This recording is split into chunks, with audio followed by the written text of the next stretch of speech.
ঘরে যাব না এবং আপনাদেরকে সবাই গ্রামগঞ্জে আছে যারা এখনো ঘরে বসে আছে সবাই রাস্তায় চলে আসুন। আপনারা নিরাপদের কারণে আপনাদের সন্তান আজকে রাস্তায় মৃত্যুর মুখে ঘরে আপনাদের কাছে পৌঁছে যাচ্ছে। আর কতক্ষণ আপনারা এরকম নিরাপদে পালন করবেন?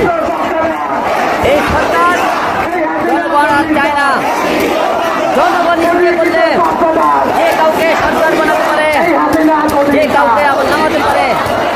জনগণ সরকার বানাইছিল, জনগণ